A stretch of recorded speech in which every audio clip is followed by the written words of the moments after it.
Right, I've reached my home for the night, and it's pretty chilly on this hilltop. I've got the perfect thing to chill in until it's time to put the tent up, because I'm going to pitch late.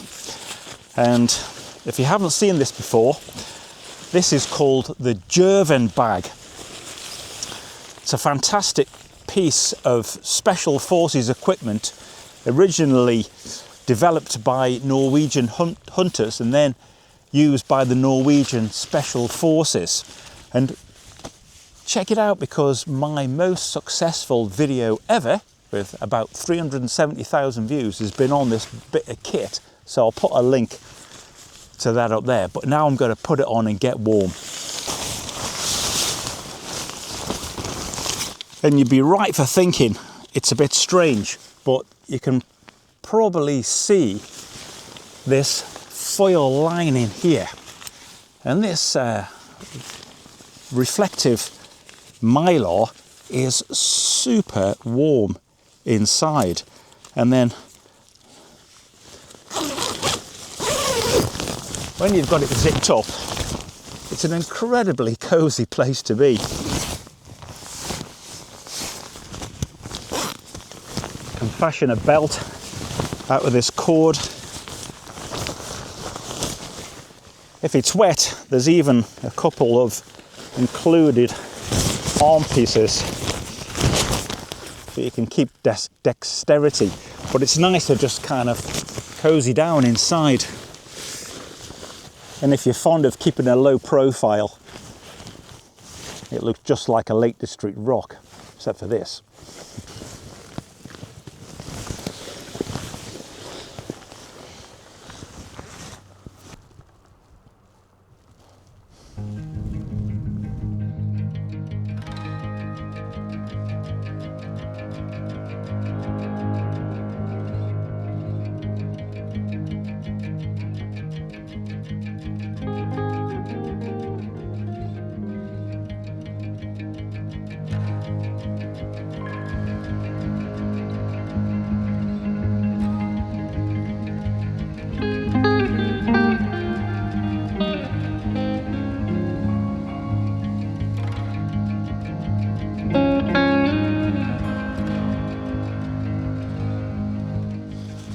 Time to put the tent up.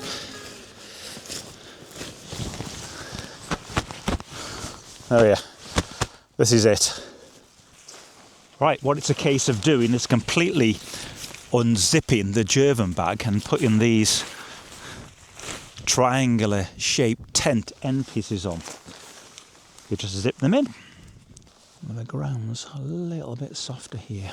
So I can peg that in a bit of a basic square, fitting it just in this little spot just below the summit. Nobody can see me here. I'm just out of sight of any farms or anything, just the way I like it. And it's just a case of a trekking pole one side, right smack in the middle of this massive rock. That's not going in. And then trekking pole the other side goes through these leather reinforced rivets. This is super tough, these, with the handles at the side. You can even make a stretcher. I don't know if you've spotted where I am. This is east of Ullswater. It's a lovely summit, and first came here when I was getting into YouTubing. Made a simple video. Battery died before I did any videoing in the morning. It's all gone well since.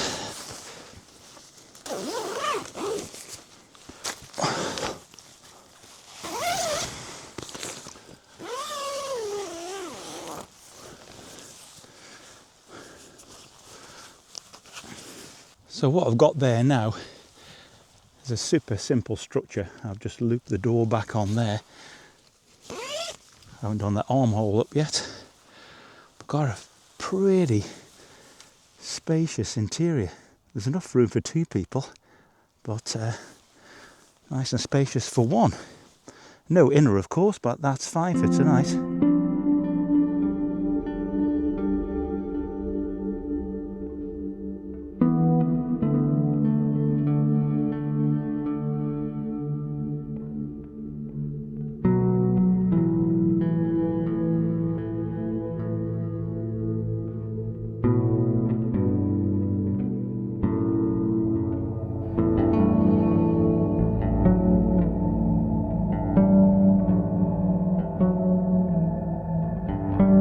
Right, before I cook my tea, just have a little show you how the setup's looking in here. That's my kind of nighttime gear in there.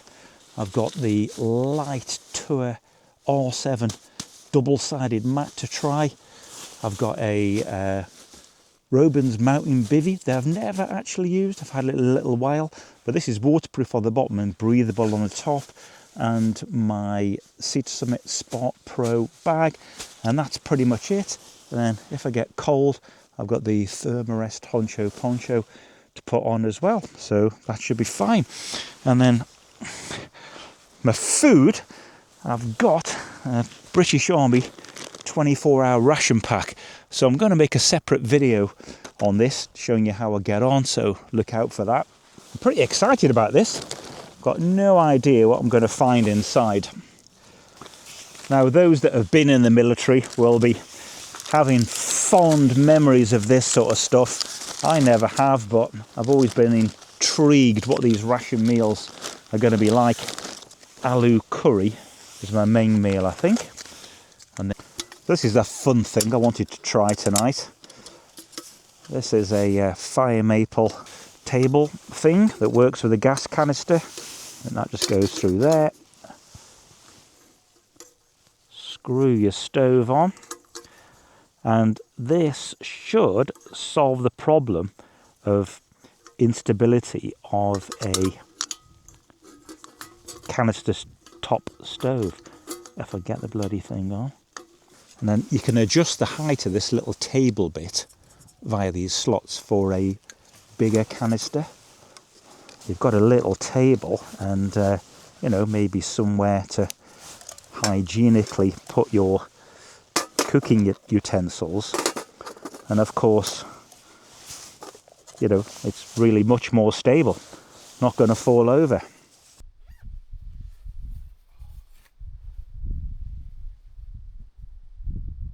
This is the Thermarest poncho, and just like the Jerven poncho, you can't underestimate the power of these things for keeping you warm.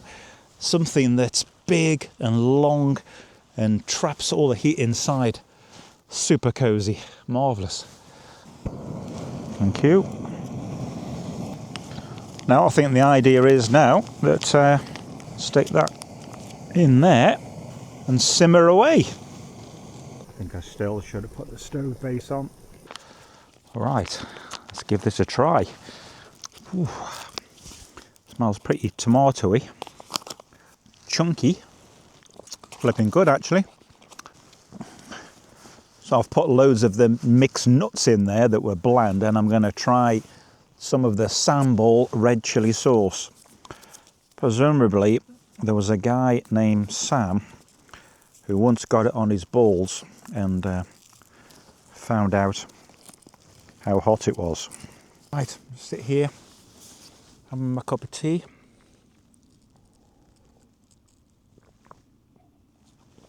Think about getting in the tent. Now, this is my first night on this Light Tour 7 double-sided mat that Camperless kindly sent me. Thank you, James. At the end of this video, I may well put a little stats extra bit on for you. But the idea is, being a double chambered mat, if you have one side go down, you'll still have another side to sleep on.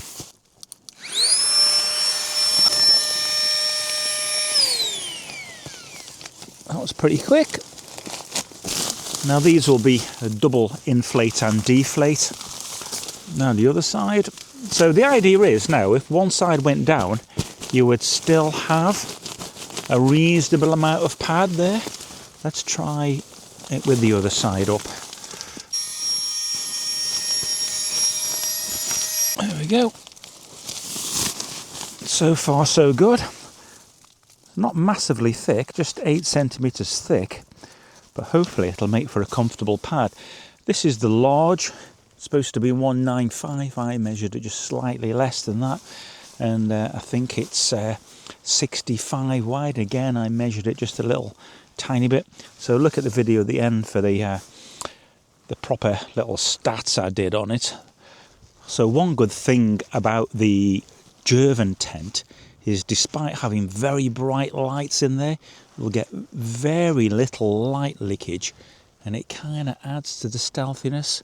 So people on these other summits over here and on the hills around will have trouble spotting me there. Incidentally, this Cedar Summit Spark -9 sleeping bag, that's its limit. You have to watch it with these sleeping bag manufacturers, because some of them will put the actual temperature, like the Nortent Ling -5 I've been using is 10 times warmer than this bag. But I've not got the Ling tonight because it's probably a bit too warm for these kind of like summer conditions. But you know, this one I would put as a 3-season bag. I think it's comfort something like +5. It's all right though, nice and light. And we'll get this bivvy ready to one side for later. Right, time to shut the door and get warm. Now, a potential problem with the Jerven, I haven't come up with a solution yet, is where the parts meet there. There's a little hole. So if it does rain, I'm potentially going to get a little bit of a dousing. That seems better, that side. Don't know what I've done different. Maybe that side's a bit tighter. So I'm not too worried about it, and it is going to rain about 3 o'clock in the morning, I think, but I'll cross that bridge when we come to it. Okay, so that end, I've took the Mylar bag from my British Army Brownie. This side seems all right. I've just sort of tucked that underneath. I think that'll be fine. Aye, so that's me all inside for the night. This is a handy little feature. So the armhole here, like a little porthole I can push out. So I haven't deployed the Robin's bivvy bag yet, but this is single skin, of course, and if I get any condensation occurring and my bag getting wet, or if I get cold, I'll slip inside that. But yeah, there's a bit of a gap under the door there, so it shouldn't be too bad. And unless there's any dramas, I'll see you in the morning. Jerven fish bivvy. Whoa! 10 fish. Ooh. Ooh.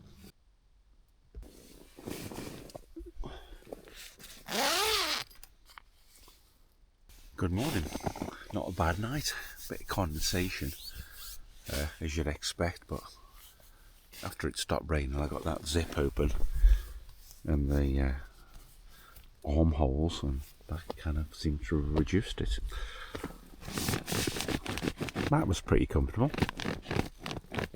It's a bit noisy. That seems to be the layers in between. I had to put a bit more air in the bottom layer in the night because my hip was very close to the ground, but yeah, pretty good. I know it's a warm night, but certainly nice and warm. So far quite impressed. Pretty comfortable, but squeaky.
Right, let's see what culinary delights we've got this morning. We're going to have the pork sausage and beans and tomato sauce. I'm loving this little fire maker table so far.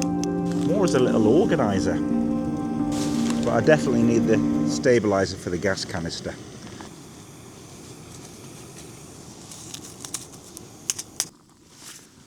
Of course, the only issue with this system is not massively gas efficient, isn't it? Because you're boiling water to warm something up, whereas if it was a freeze dried, you just add it in. But I didn't have to bring the extra liquid to rehydrate the freeze dried meal because the liquid's already in there, and I can use that water for my coffee.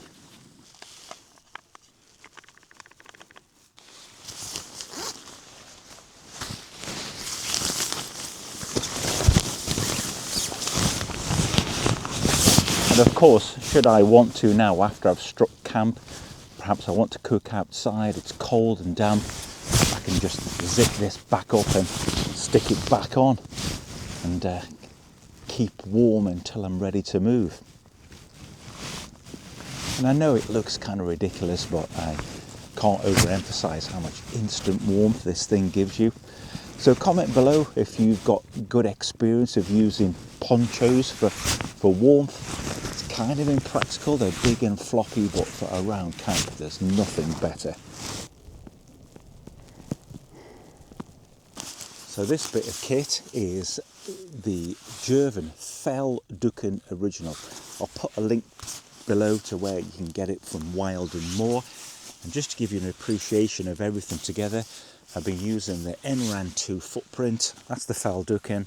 This is the kit with the ends and side flaps, a handful of pegs and a handful of guy lines, and it's all a pretty compact kit really. It's a bit niche because of course there's only certain circumstances having no inner single skin, but for a simple night out and definitely stealthy, it's absolutely ideal. No trace shall be left. It's a lovely spot, if you know where I am, just to the east of Ullswater. Beeder Fell and Place Fell over here. Noble little summit this. So if you haven't already, please give us a sub and let us know what you think of the Jerven bag setup. Oh, and a quick call to subscribe, because very soon I'm going to be doing a raffle to raise funds for Right to Roam, and that's going to be a full wild camping setup with gear donated by Camperlists and Nortent to make a really high quality 4-season camping setup, so keep an eye out for that.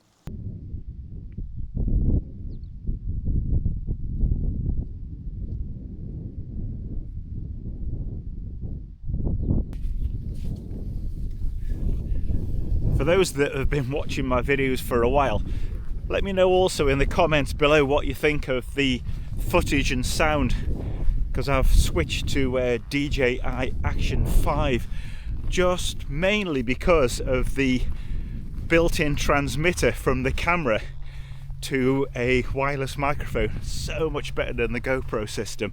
So let me know in the comments what you think and what you think of the footage. I'm not on the wireless mic now, I'm just using the camera itself, so I hope it's turned out alright. Thanks again for watching. Right, before I do anything with this Light Tour R7 double-sided inflatable pad, I want to kind of have a good look at how it was factory wrapped, because the last Light Tour pad I dealt with, I couldn't get it back at all like that. And I'm fascinated to know what's going to happen with this pad, because in their bump here they say it does not make any noticeable noise when the user rolls over and squeezes. Squeezes what? Let's find out. They say it weighs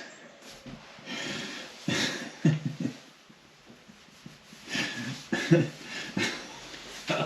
can't wait for squeezing. Okay, they say it weighs about 630 grams, and I make it 704 with the bag.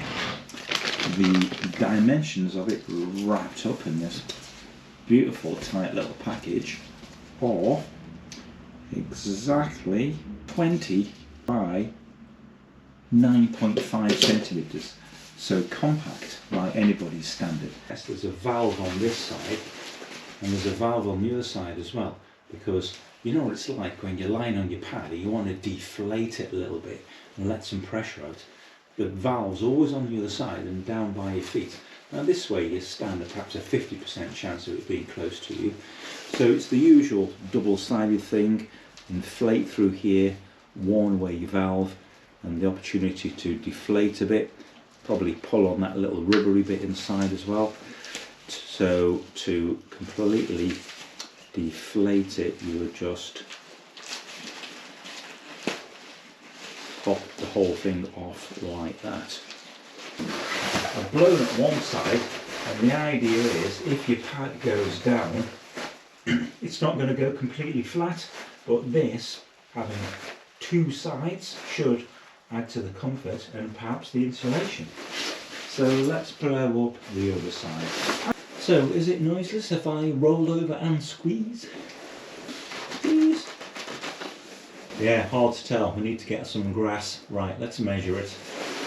I've just measured this to be 187 by 58, and the manufacturers say 190 by 60. Kind of close enough, but it's plenty big enough for me.